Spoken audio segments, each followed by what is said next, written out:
সুপ্রিয় শিক্ষার্থীবৃন্দ, আসসালামু আলাইকুম।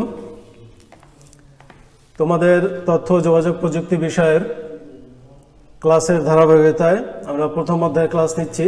ইতিমধ্যে দুটি ক্লাস নেওয়া হয়েছে। আজকের ধারাবাহিকতায় তিনটে ক্লাস।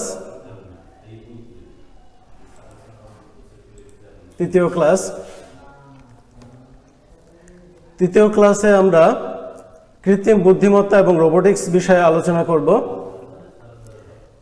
তো কৃত্রিম বুদ্ধিমত্তা আসলে কি, তার আগে আমরা একটা ভিডিও দেখে আসি। আমরা এখন সোফিয়ার সাথে কথা বলবো। ভিডিওটা একটু ভালো করে মনোযোগ দিয়ে দেখো। Hello, Honorable Prime Minister. I am fine, thank you. It is such a pleasure to meet you today. How do you know me? Well, I've read and learned about you. I also know that you are the daughter of the great leader and father of the nation, Bangabandhu Sheikh Mujibur Rahman. You are also called the mother of humanity and the one who envisioned digital Bangladesh. And also, your granddaughter has the same name as mine, Sophia. বুঝে আপনারা জানেন যে জয়ের মেয়ের নাম কিন্তু Sophia. Hi, Sophia. Hi, Kubra. Nice to see you here. Please pardon my expressions, but hey, hi. So tell me, this is your first visit to Kochi. What are your impressions? I love all the people I've met so far. This is an exciting city. 600 years ago, it was a hub for the international spice trade, and now it's a hub for international business. তো তোমরা ভিডিওটা দেখে কি বোঝা গেল যে একটা যন্ত্র মানব সে একটা আসল মানুষের বিভিন্ন প্রশ্নের উত্তর দিচ্ছে। আসলে এভাবে কিভাবে দিচ্ছে, কিভাবে এটা সম্ভব? তাহলে সেই অসম্ভবটা সম্ভব করেছে কৃত্রিম বুদ্ধিমত্তা বা আর্টিফিশিয়াল ইন্টেলিজেন্স। তো আমরা আজকে যে কৃত্রিম বুদ্ধিমত্তা বিষয় নিয়ে আলোচনা করব, আলোচনা শেষে শিক্ষার্থীরা যে বিষয়গুলো বলতে পারবে যে কৃত্রিম বুদ্ধিমত্তা কি সেগুলো তোমরা বলতে পারবে। কৃত্রিম বুদ্ধিমত্তার প্রকারভেদ, কৃত্রিম বুদ্ধিমত্তার আলোকে এর এলাকাসমূহ ব্যাখ্যা করা যাবে, মানব বুদ্ধিমত্তা এবং কৃত্রিম বুদ্ধিমত্তার মধ্যে যে পার্থক্য আছে সেগুলো বিশ্লেষণ করতে পারবে। তাহলে এই বিষয়গুলো নিয়ে আমরা আলোচনা করে চলো। তাহলে প্রথমে আমরা দেখি যে বুদ্ধিমত্তা আসলে কি। বুদ্ধিমত্তা বলতে আমরা কি বুঝি? ইন্টেলিজেন্স। বুদ্ধিমত্তা বলতে কি বুঝি? যে যার বেশি বুদ্ধি আছে সে বুদ্ধি। তাহলে বুদ্ধি জিনিসটা আসলে কি? বুদ্ধি জিনিসটা হচ্ছে যে কোনো নির্দিষ্ট বিষয় সম্পর্কে ধারণা লাভ করা। আমি যদি আশেপাশে কি ঘটছে বা আমার সামনে কি ঘটছে, কেউ কোনো প্রশ্ন করছে কিনা বা কোনো ঘটনা ঘটছে কিনা, এগুলো সম্পর্কে যদি ধারণা লাভ করা বুদ্ধিমত্তার অংশ। তারপর সিদ্ধান্ত নেওয়ার ক্ষমতা, অর্থাৎ আশেপাশে যে কি ঘটছে সেগুলো দেখে তার রিয়াকশন হিসেবে সিদ্ধান্ত নেওয়ার ক্ষমতা, বা কেউ কোনো প্রশ্ন করলে সে উত্তর দেওয়ার ক্ষমতা, সমস্যা সমাধানের ক্ষমতা, সামনে আমি কোনো বিপদে পড়লে সে বিপদ থেকে কীভাবে উত্তরণ করা যাবে, এই ধরনের যদি কোনো সমস্যা হয় তো সমস্যা সমাধানের ক্ষমতা। এরপরে অভিজ্ঞতা থেকে শিক্ষা নেওয়া, ভালো অভিজ্ঞতা হোক খারাপ অভিজ্ঞতা হোক, যে কোনো ধরনের অভিজ্ঞতা থেকে আমি শিক্ষা নিয়ে পরবর্তীতে সে অভিজ্ঞতাকে কাজে লাগাবো। এরপরে যে কোনো বিষয় সম্পর্কে জ্ঞান অর্জন করা এবং সেই জ্ঞানটাকে কাজে লাগানো, এটা এবং নতুন অবস্থার পরিপ্রেক্ষিতে দ্রুত সফলভাবে সাড়া দেওয়া এবং ভাষা বুঝতে পারার ক্ষমতা, এই সবগুলোকে বলা হয় বুদ্ধিমত্তা। অর্থাৎ এক কথায় আমরা বলতে পারি যে আমাদের চারপাশে যা ঘটছে সেই ঘটনাগুলোর প্রতি সাড়া দেওয়া এবং সেই ঘটনাগুলো বোঝা, অনুভব করা এবং তার প্রতি যথাযথভাবে সাড়া দেওয়া, এইগুলোই হচ্ছে আসলে বুদ্ধিমত্তা। তাহলে বুদ্ধিমত্তা বলতে আমরা সাধারণত ন্যাচারাল বা স্বাভাবিক অথবা প্রাকৃতিক বুদ্ধিমত্তাই বুঝে থাকি। তাহলে কৃত্রিম বুদ্ধিমত্তাটা আসলে কি? এখন এই যে সাধারণ বুদ্ধিমত্তা, মানুষের যে বুদ্ধিমত্তা, এই বুদ্ধিমত্তাটাকে যদি যন্ত্রের মধ্যে প্রয়োগ করা যায় বা যন্ত্রের মাধ্যমে প্রয়োগ করা যায় তাহলে সেটাকে আমরা বলি কৃত্রিম বুদ্ধিমত্তা। অর্থাৎ মানুষের বুদ্ধিমত্তা, চিন্তা শক্তিকে কৃত্রিম উপায়ে প্রযুক্তি নির্ভর করে যন্ত্রের মাধ্যমে বাস্তবায়ন করাকে কৃত্রিম বুদ্ধিমত্তা বলা হয়। অর্থাৎ মানুষের বুদ্ধিমত্তাটাকে যন্ত্রের মাধ্যমে প্রয়োগ করা, কৃত্রিমভাবে প্রয়োগ করাই হচ্ছে, এবং সেটাকে বাস্তবায়ন করা।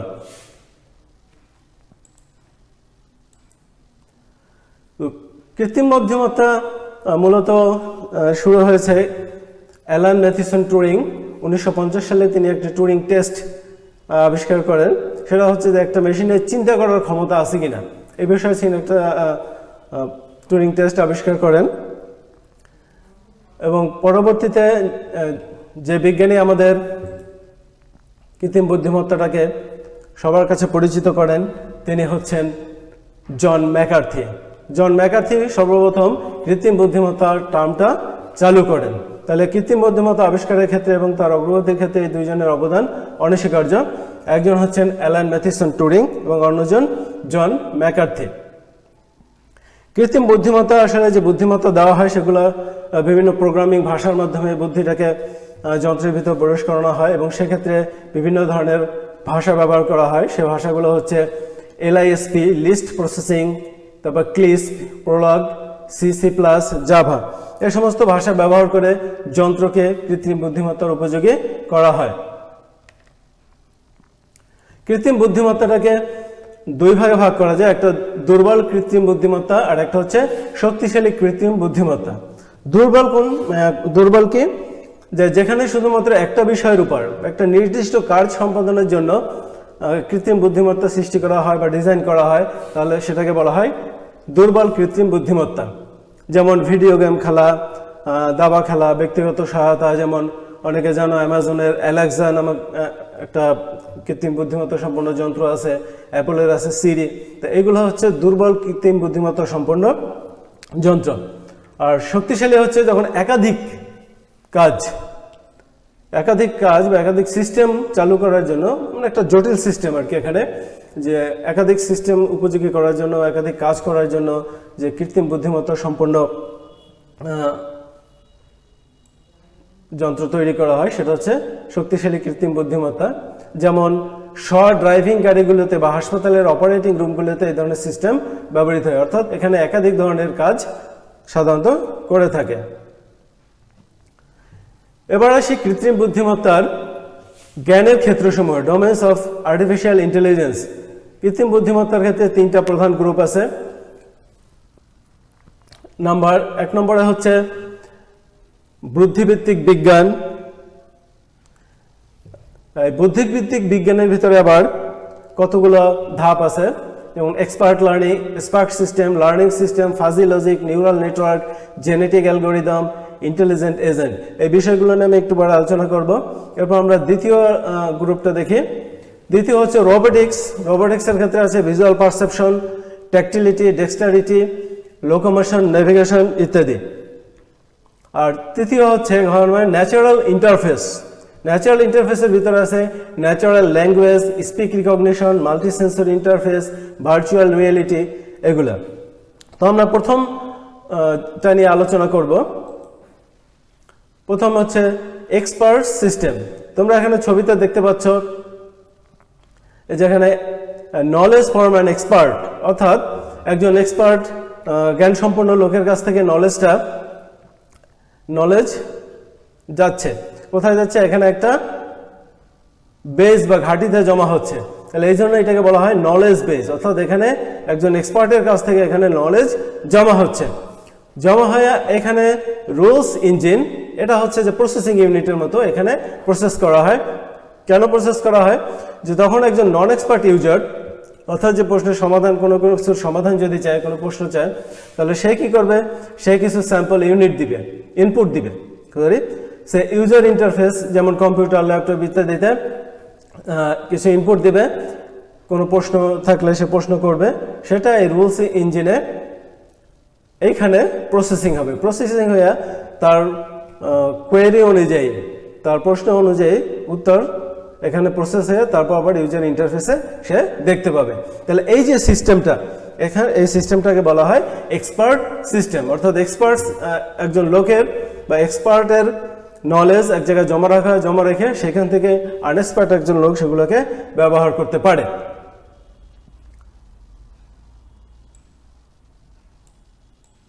তাহলে এক্সপার্ট সিস্টেম হচ্ছে কম্পিউটার নিয়ন্ত্রিত এমন একটি সিস্টেম যা মানুষের চিন্তা ভাবনা করার দক্ষতা ও সমস্যা সমাধানের সক্ষমতাকে একত্রে ধারণ করে। চিন্তাভাবনা করার দক্ষতা এবং সমস্যা সমাধানের সক্ষমতা দুইটা একসাথে ধারণ করে এবং মানব মস্তিষ্কের মতো পারিপার্শ্বিক অবস্থা বিশ্লেষণ করে সর্বোচ্চ সাফল্য লাভের উদ্দেশ্যে সিদ্ধান্ত নিতে পারে। এই সিস্টেমে বিশাল তথ্যভাণ্ডার সমৃদ্ধ থাকে যাকে নলেজ বেস বলা হয়। এক্সপার্ট সিস্টেমের বৈশিষ্ট্যগুলো কি কি? এক্সপার্ট সিস্টেমের বৈশিষ্ট্য হচ্ছে যে এক্সপার্ট সিস্টেম মূলত একটি সফটওয়্যার। এই সফটওয়্যার যা বিভিন্ন সমস্যা সমাধানের জন্য উদ্যোগ গ্রহণ করা হয়। দ্বিতীয় হচ্ছে যে এটি এক বা একাধিক মানুষের দক্ষতার সমতুল্য হলেও, এটা মানুষের দক্ষতার সমতুল্য, কারণ হচ্ছে মানুষের দক্ষতা যে নলেজটা সেটাকে এখানে নলেজ বেজে জমা রাখা হয়, তাহলে দক্ষতার সমতুল্য মনে করা হয়। কিন্তু আসলে মানুষের যে সমগ্র বুদ্ধিবৃত্তিক জ্ঞান, সেই জ্ঞানের বিকল্প আসলে হতে পারে না। মানুষের বুদ্ধিবৃত্তিক জ্ঞান একটা ইউনিক জিনিস, এটার বিকল্প হতে পারে না, কিন্তু সমতুল্য বা কাছাকাছি। কারণ এখানে হচ্ছে আমি যে নলেজ বেইজে যে নলেজটা জমা থাকবে সেই অনুযায়ী এখানে কৃত্রিম বুদ্ধিমত্তা কাজ করবে, এক্সপার্ট সিস্টেম কাজ করবে। এক্সপার্ট সিস্টেমগুলো সাধারণত নির্দিষ্ট সমাধান ভিত্তিক হয়ে থাকে। কারণ হচ্ছে যে আমি যে সমস্যার সমাধানগুলো নলেজ বেজে থাকবে সেইখান থেকে কোনো প্রশ্ন কুইরি করে প্রশ্নের উত্তর পাওয়া যাবে। কিন্তু এই উত্তরগুলো যদি এমন কোনো প্রশ্ন যদি করা হয় যেগুলো উত্তর নলেজ বেজে নাই, সেগুলা উত্তর পাওয়া যাবে না। এই জন্য নির্দিষ্ট যে সমস্যার সমাধান ওখানে দেওয়া থাকবে সেগুলাই পাওয়া যাবে, এক্সপার্ট সিস্টেমের মাধ্যমে সেগুলাই করা যাবে। এরপর যদি একটা সফটওয়্যার মানে একটা অ্যাপ্লিকেশন, চিরাচরিত অ্যাপ্লিকেশন, কিন্তু আসলে এটা একটা কৃত্রিম বুদ্ধিমত্তারই একটা অংশ। তো আরেকটা জিনিস, আরেকটা বৈশিষ্ট্য সর্বশেষ, যে এক্সপার্ট সিস্টেম দক্ষ হলেও তা মানুষের নিয়ন্ত্রণাধীন। এটা মানুষ নিয়ন্ত্রণ করতে পারে, কিন্তু যন্ত্র মানুষকে নিয়ন্ত্রণ করতে পারে না। মূলত যন্ত্রটাকে বা এক্সপার্ট সিস্টেমটাকে মানুষ নিয়ন্ত্রণ করে থাকে এবং মানুষের নিয়ন্ত্রণে চলে থাকে। এরপর আমরা দেখি এক্সপার্ট সিস্টেমের ব্যবহার, কি কি কাজে এক্সপার্ট সিস্টেম ব্যবহার করা যায়। প্রথমত রোগীর রোগ নিরাময়। কিভাবে রোগ নিরাময় করা যাবে? যেমন এক্সপার্ট সিস্টেমের ভিতরে বিভিন্ন রোগের লক্ষণগুলোর সাথে মিল রেখে কোনো একটা রোগের লক্ষণগুলো, তার ডায়াগনস্টিক ফিচারগুলো এখানে দেওয়া হলো, তখন আমি ডায়াগনস্টিক ফিচারের সাথে মিলিয়ে রোগ নির্ণয় করা যাবে। যেমন অনেক বিখ্যাত হাসপাতালগুলোর ওয়েবসাইটগুলো দেখা যাবে যে ওখানে ডাক্তারের কোন ডাক্তার আমি দেখাবো সেই পরামর্শ এখানে দেওয়া হয়। কিভাবে দেওয়া হয়? সেখান থেকে বিভিন্ন প্রশ্ন করা হয় বা বিভিন্ন প্রশ্নের উত্তর এখানে দেওয়া হয়।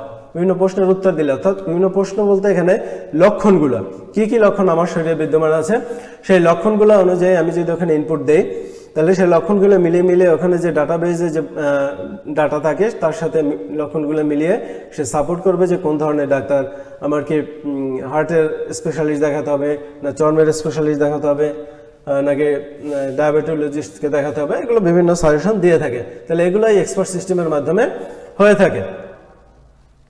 বিভিন্ন ডিজাইনের ভুল সংশোধনে, ডিজাইনে যদি কোনো রকম ভুল থেকে থাকে তো সেগুলো সংশোধন করা যায় এক্সপার্ট সিস্টেমের মাধ্যমে। জেট বিমান চালনায় পরিকল্পনা ও শিডিউল তৈরি করতে ব্যবহার করা যায়।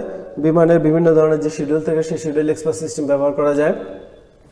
ভূগর্ভস্থ তেল অনুসন্ধানের ক্ষেত্রে, এরকম বিভিন্ন ক্ষেত্রে এক্সপার্ট সিস্টেমের ব্যবহার করা যায়। আর বর্তমানে যে এক্সপার্ট সিস্টেমগুলো সাধারণত ব্যবহার করা হয় অ্যাভেলেবেল, তা হচ্ছে ডিপ ব্লুকে দাবা খেলার বিচারক হিসেবে ব্যবহার করা হয়।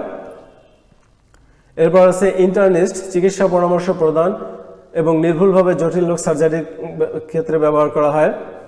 মাইসিন এবং ক্যাডুলাস, এরাও চিকিৎসা পরামর্শ প্রদান করে থাকে। মিস্ত্রিমা গাণিতিক সমস্যার সমাধান করে, ডেন্টাল প্রোগ্রামিং শেখানো। তাহলে এই যে এক্সপার্ট সিস্টেমগুলো বর্তমানে ব্যবহৃত হচ্ছে। আর একটা আছে সর্বশেষ প্রসপেক্টর, খনিজ পদার্থ আকরিক অনুসন্ধানের ক্ষেত্রে প্রসপেক্টর ব্যবহার করা হয়। তাহলে এগুলো হলো এক্সপার্ট সিস্টেমের ব্যবহার। এক্সপার্ট সিস্টেমের পরে বুদ্ধিবৃত্তিক বিজ্ঞানের দ্বিতীয় নম্বর হচ্ছে লার্নিং সিস্টেম। লার্নিং সিস্টেমের চারটি উপাদান বিদ্যমান। চারটি উপাদানগুলো হচ্ছে learning element, performance element, critic এবং প্রবলেম জেনারেটর। এই 4টা উপাধি নিয়ে লার্নিং সিস্টেম গঠিত। এরপর আছে ফাজি লজিক। সাধারণত কম্পিউটার 2টা ডিজিট শনাক্ত করতে পারে, একটা হচ্ছে 1 আর একটা হচ্ছে 0। 1 মানে হ্যাঁ, 0 মানে না, বা সত্য মিথ্যা, 1 সত্য 0 মিথ্যা, তাহলে 2টাই বোঝানো যায়। কিন্তু ফাজি লজিক হচ্ছে যে হ্যাঁ বা না অথবা 0 বা 1 ছাড়াও অন্য উপায়ে যদি কোনো সমস্যার সমাধান করা যায় তাহলে সেটাকে বলা হয় ফাজি লজিক। যেমন এখানে একটা উদাহরণস্বরূপ দেওয়া আছে যে এখন যদি প্রশ্ন করা হয় যে এখন কি রাত, তাহলে 2টা উত্তর হতে পারে হ্যাঁ বা না, অথবা এটা তৃতীয় আরেকটা উত্তর দেওয়া যেতে পারে যে না এখন শেষ রাত, এখন মধ্যরাত, এখন সুবে সাদে। এই যে ভিন্ন ধরনের উত্তর দেওয়া, হ্যাঁ বা না 2টা বাদে আরেকটা যে উত্তর দেওয়া, এটাই হচ্ছে ফাজি লজিক। 4 নম্বরে হচ্ছে নিউরাল নেটওয়ার্ক। নিউরাল নেটওয়ার্ক এটা নাম করা হচ্ছে নিউরন থেকে। নিউরন হচ্ছে স্নায়ুকোষ। স্নায়ুকোষগুলো সাধারণত কি হয়, স্নায়ুকোষগুলা মূলত মানুষের যে সেন্সর বা স্নায়ুকোষগুলো মূলত নিউরন, এগুলো বিভিন্ন উদ্দীপনা যোগায়, বিভিন্ন তথ্য জমা রাখে। তাহলে সেই অনুযায়ী এখান থেকে নাম আসছে নিউরাল নেটওয়ার্ক। তাহলে নিউরাল নেটওয়ার্ক হচ্ছে এক ধরনের কৃত্রিম বুদ্ধিমত্তা যা মানব মস্তিষ্ক যে উপায়ে কাজ করে তা নকল করার উদ্যোগ নেয়। অর্থাৎ মানুষের মস্তিষ্ক কিভাবে সমস্যার সমাধান করে, কিভাবে কাজ করে, অনেকটা তার অনুকরণ করে নিউরাল নেটওয়ার্ক। এবং 5ম নম্বর হচ্ছে জেনেটিক অ্যালগোরিদম। এটা একটা গ্রোয়িং ডেভেলপিং অ্যাপ্লিকেশন, কৃত্রিম বুদ্ধিমত্তার একটা ডেভেলপিং অ্যাপ্লিকেশন। এটা বর্তমানে বিভিন্ন ধরনের বৈজ্ঞানিক, প্রযুক্তিগত, ব্যবসায়িক প্রক্রিয়া মডেল তৈরিতে ব্যবহার করা হয়ে থাকে। এখন আমরা দেখি যে মানব বুদ্ধিমত্তা আর কৃত্রিম বুদ্ধিমত্তার ভিতরে কতটুকু পার্থক্য আছে, কি ধরনের পার্থক্য বিদ্যমান, কারণ দুইটা ভিন্ন ধরনের বুদ্ধিমত্তা, 2টা বুদ্ধিমত্তায়। তাহলে প্রথমত আমরা যদি দেখি,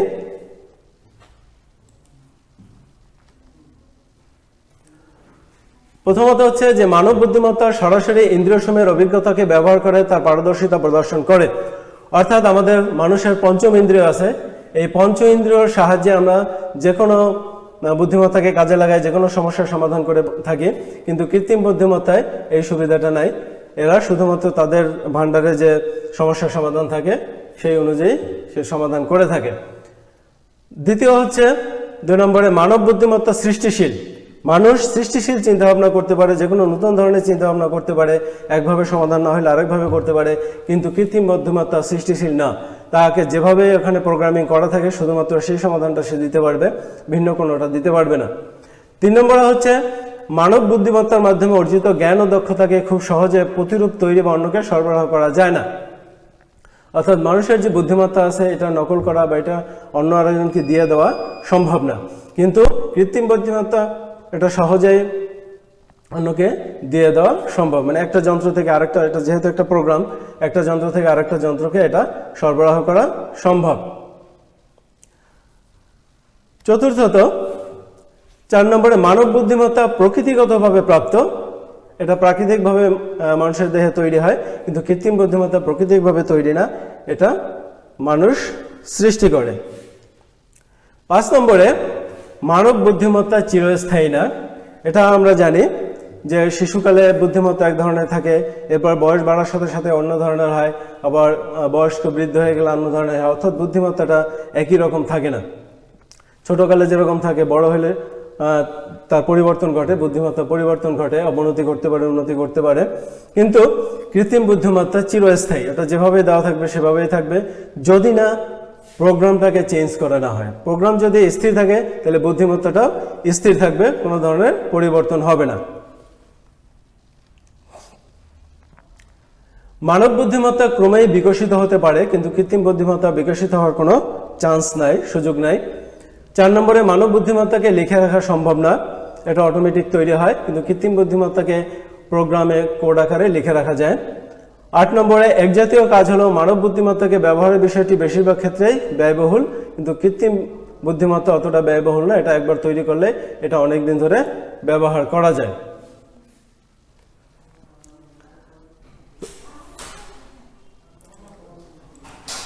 এরপরে আমরা দেখব পরের পরবর্তী অংশে যাব, রোবোটিক্স অংশ।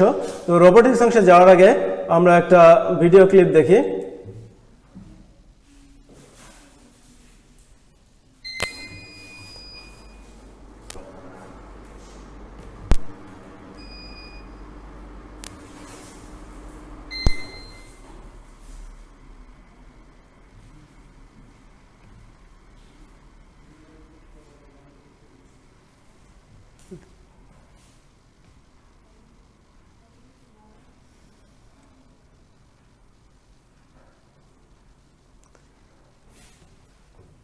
এখানে একটা রোবটের বিভিন্ন কার্যক্রম দেখানো হচ্ছে, একটু ভালোভাবে খেয়াল করবে।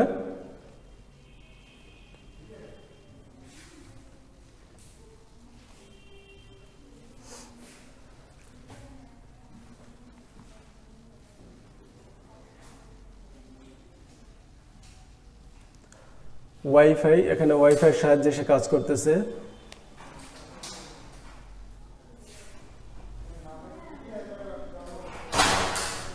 হোল বডি মোশন, মানে সম্পূর্ণ দেহটাকে সে নড়াচড়া করতে পারে।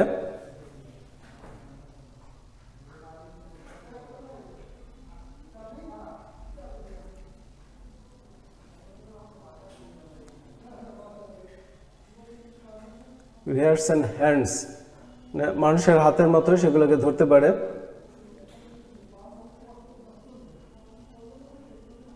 ফোর মাইক্রোফোনস, এদের 4টা মাইক্রোফোন আছে। সাউন্ড লোকালাইজেশন, এই মাইক্রোফোনের সাহায্যে সে চারদিকে শব্দ শুনতে পায়। অ্যাডাপটিভ ওয়ার্ক, হাঁটতে পারে।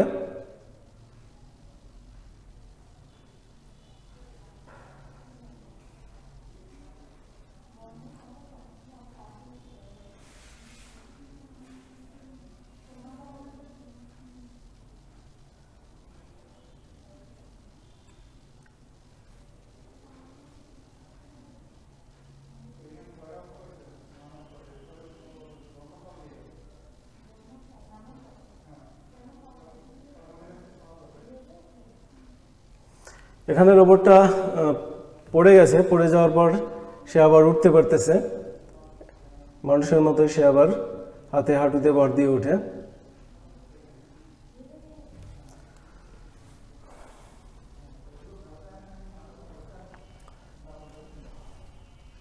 তো এতক্ষণ একটা রোবটের কার্যক্রম দেখানো হলো।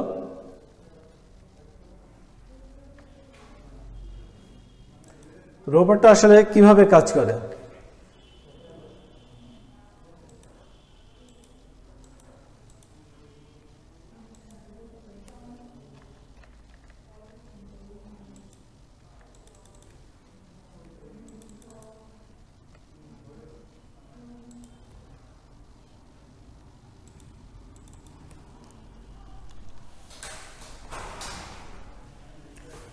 রোবট মূলত কৃত্রিম বুদ্ধিমত্তার নীতিতেই কাজ করে থাকে।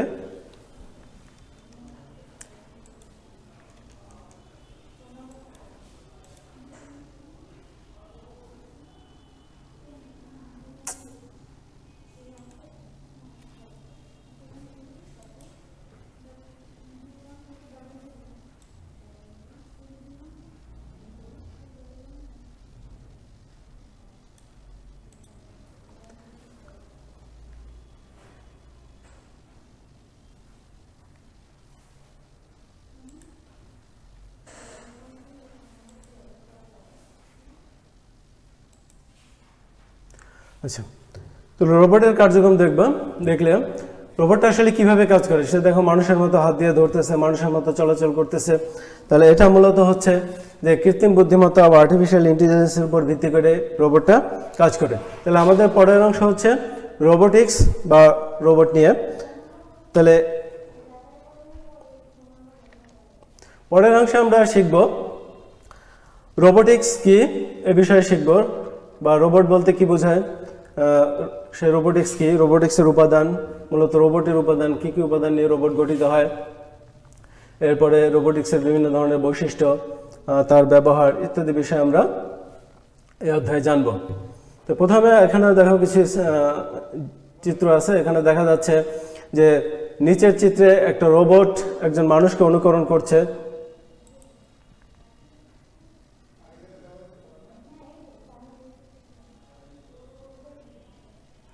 এবং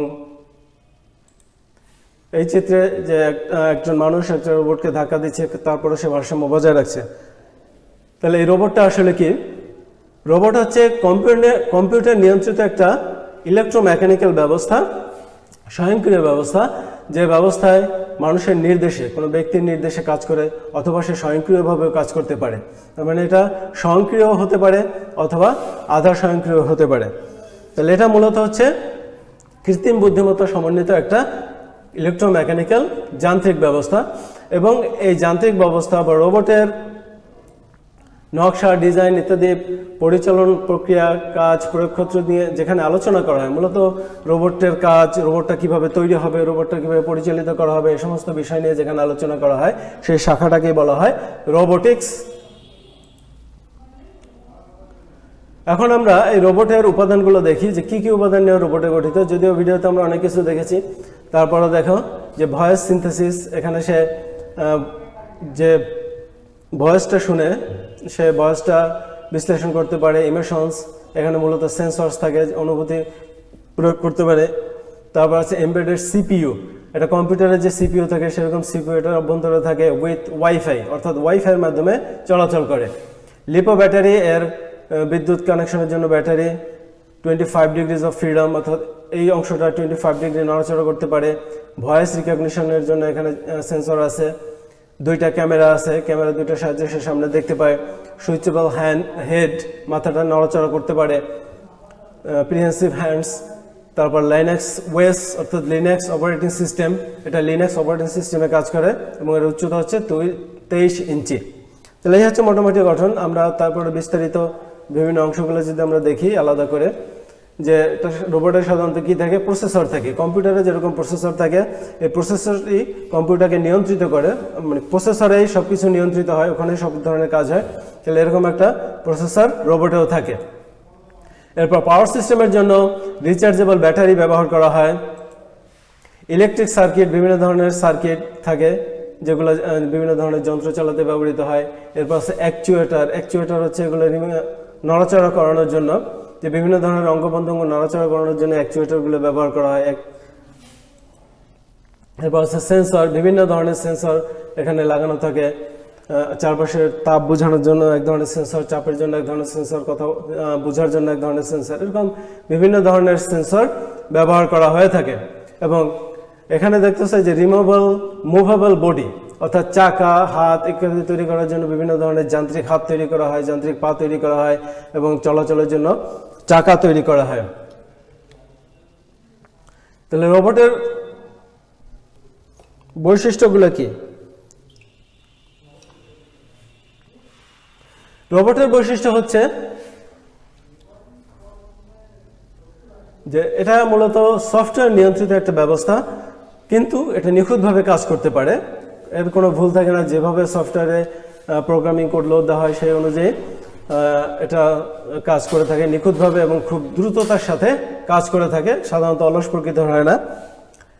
এটি আগে থেকে দেওয়া নির্দেশনা অনুযায়ী কাজ করে, যেভাবে নির্দেশ দেওয়া হয় সেভাবে সে কাজ করে, বিরতিহীনভাবে কাজ করতে পারে। এর পাওয়ার সিস্টেম যদি ঠিক থাকে, পাওয়ার যদি সবসময় সাপ্লাই থাকে, যন্ত্র যদি ঠিক থাকে, তাহলে রোবট বিরতিহীনভাবে কাজ করতে থাকে। যে কোনো ঝুঁকিপূর্ণ বা অস্বাস্থ্যকর জায়গাও সে কাজ করতে পারে, কারণ তার কোনো স্বাস্থ্য ঝুঁকি নেই। এটি এক জায়গা থেকে অন্য জায়গায় ঘুরতে বা স্থানান্তরিত হতে পারে, যেহেতু মুভেবল বিভিন্ন ধরনের পার্টস থাকে, যার জন্য সে এক জায়গা থেকে আরেক জায়গায় খুব সহজেই চলাফেরা করতে পারে। এবং এটাকে দেখছো যে আমরা বিভিন্ন অংশে দেখছি যে ওখানে ওয়াইফাই যুক্ত ছিল, তো ওয়াইফাইয়ের মাধ্যমে এটাকে পরিচালনা করা যায়, অথবা লেজার রশ্মির মাধ্যমে অথবা রেডিও সিগন্যালের মাধ্যমে বিভিন্নভাবে রোবটটাকে দূর থেকে নিয়ন্ত্রণ করা যায়। রোবটের ব্যবহার বিভিন্ন ধরনের কাজে রোবটের ব্যবহার করা হয়ে থাকে, যেমন কলকারখানার কাজ। এখানে দেখতেছে যে এই কাজগুলো, এখানে গাড়ি তৈরির একটা কারখানার চিত্র দেওয়া আছে, যে কাজগুলো করতে আসলে মানুষের অনেক শ্রম দিতে হয়, অনেক কষ্টসাধ্য, যেগুলো রোবটের সাহায্যে খুব সহজেই করা যাচ্ছে। এরপর গৃহস্থলী বিভিন্ন ধরনের কাজকর্ম রোবটের সাহায্যে করানো হচ্ছে। এখানে যে রান্নার কাজে, গৃহস্থলীর রান্নার কাজে রোবট দিয়ে করানো যায়। এরপর অগ্নি নির্বাপনে, কোথাও যদি আগুন লাগে তাহলে সে আগুনের কাছাকাছি মানুষ সাধারণত যেতে পারে না। তাহলে সেই ক্ষেত্রে রোবটকে ব্যবহার করা যায়, রোবট ব্যবহার করে অগ্নি নির্বাপনে খুব সহজেই ব্যবহার করা যায়। হাসপাতালে বিভিন্ন ধরনের সার্জিক্যাল কাজ, বিশেষ করে সার্জিক্যাল কাজে রোবটকে ব্যবহার করা যায়। উদ্ধার অনুসন্ধানে এটা হচ্ছে যে যেমন খনির অভ্যন্তরে মানুষের জন্য আসলে একটু ঝুঁকিপূর্ণ থাকে, তাহলে সেখানে রোবট পাঠিয়ে সহজেই সে খনির ভিতরে কি আছে, কোনো সমস্যা আছে কিনা সেগুলো দেখা যায়। বা কেউ যদি ভূমিকম্প বা ঝড়ে কেউ যদি কোনো দেয়ালের নিচে চাপা পড়ে বা বড় গাছের নিচে চাপা পড়ে, তাহলে সেই ক্ষেত্রে রোবটটাকে উদ্ধার অভিযানে ব্যবহার করা যায়। ওয়েল্ডিং শিল্পে ব্যবহার করা যায়। এরপর ভারী মালামাল উঠানোর জন্য এটাকে ব্যবহার করা যায়। যেমন তোমরা বিভিন্ন বন্দরে দেখে থাকবে, চট্টগ্রাম বন্দর বা বিভিন্ন বন্দরে এই প্রযুক্তিটা বেশি পরিমাণে ব্যবহার করা হয়, যে সাধারণত বড় বড় ধরনের যে কন্টেনারগুলো থাকে সেই কন্টেনারগুলো জাহাজ থেকে, বড় জাহাজ থেকে ছোট জাহাজে উঠানোর জন্য রোবোটিক হ্যান্ড ব্যবহার করা হয়। ঢালাই কাজে, বিভিন্ন ধরনের জটিল ঢালাই কাজে ব্যবহার করা হয় বিল্ডিংয়ের। এরপর সামরিক বাহিনীতে এগুলো খুব কার্যকরভাবে, বিশেষ করে গুপ্তচর ভিত্তিতে রোবট খুব কাজে লাগে। খনি অভ্যন্তরের কাজ, বিস্ফোরক নিষ্ক্রিয়করণ, কোথাও যদি কোনো বিস্ফোরকের সন্ধান পাওয়া যায় তাহলে বিস্ফোরকটা মানুষ যদি নিষ্ক্রিয় করতে যায় তাহলে তার বিপদের আশঙ্কা থাকে। তাহলে এই কাজে যদি রোবট ব্যবহার করা যায়, তাহলে বোমাটা যদি নিষ্ক্রিয় করতে গিয়ে বোমাটা বিস্ফোরিত হয়ে যায়, তাহলে রোবট বিস্ফোরিত হবে, তাহলে মানুষের ক্ষয়ক্ষতি হবে না, মৃত্যুহানি ঘটবে না বা প্রাণহানি ঘটবে না।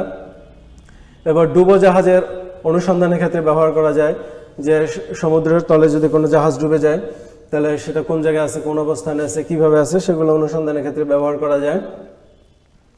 এরপরে সর্বোপরি যেটা মহাকাশ অভিযানের ক্ষেত্রে এটা খুব সহজেই ব্যবহার করা যায় এবং বর্তমানে ব্যবহার করা হচ্ছে। যেমন মঙ্গল গ্রহে এরকম বিভিন্ন ধরনের রোবট পাঠিয়ে সেখানকার অবস্থা, আবহাওয়ার অবস্থা, সেখানকার পারিপার্শ্বিক অবস্থা সম্পর্কে তথ্য জানা হচ্ছে। বর্তমানকালে খুব একটা আলোচিত রোবট হচ্ছে সোফিয়া। এখন আমরা এই সোফিয়া সম্পর্কে কিছু তথ্য জানি, যে সোফিয়াটা আসলে কিভাবে তৈরি হয়েছে, এবং এটা হচ্ছে ফার্স্ট রোবট সিটিজেন, মানে নাগরিক। কারণ রোবট সাধারণত নাগরিক হয় না, মানুষই নাগরিক হয়, কিন্তু সোফিয়াকে সৌদি আরবের নাগরিকত্ব দেওয়া হয়েছে 2017 সালে। এবং সোফিয়াকে তৈরি করা হচ্ছে, এটা একটা সামাজিক যোগাযোগে সক্ষম রোবট, অর্থাৎ মানুষের প্রশ্নের উত্তর দিতে পারে। তো এটা তৈরি করছে হংকং ভিত্তিক একটা প্রতিষ্ঠান, হ্যানসেন রোবোটিক্স।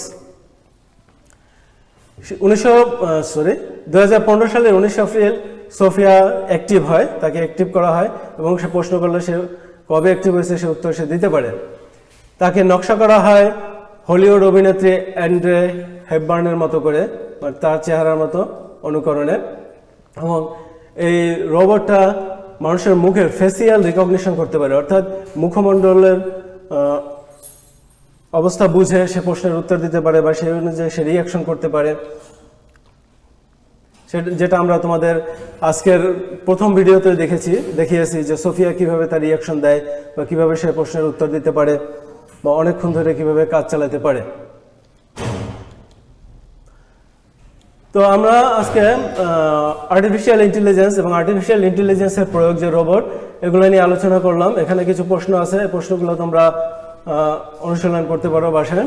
যেমন জ্ঞানমূলক ছোট প্রশ্ন, আর্টিফিশিয়াল ইন্টেলিজেন্স বা কৃত্রিম বুদ্ধিমত্তা কি, এক্সপার্ট সিস্টেম কি, রোবোটিক্স কি, রোবট কি, এগুলা। আর অনুধাবনমূলক প্রশ্নের ভিতরে আছে যে ঝুঁকিপূর্ণ কাজে ব্যবহৃত প্রযুক্তিটি ব্যাখ্যা করো, তাহলে এই ধরনের যন্ত্র ব্যবহার সুবিধাজনক। এরকম এই যে প্রশ্নগুলো আছে, চিকিৎসা সেবায় কিভাবে আর্টিফিশিয়াল ইন্টেলিজেন্স ব্যবহার করা হয়, তারপর রোবট কিভাবে মানুষের কাজকে সহজ করে দিয়েছে, এই বিভিন্ন ধরনের যে প্রশ্নগুলো আছে এগুলো তোমরা বাসায় বসে অনুশীলন করবে। তো সবাইকে আজকের মতো ধন্যবাদ। আমরা পরবর্তী সেশনে আবার নতুন ক্লাস নিয়ে হাজির হব।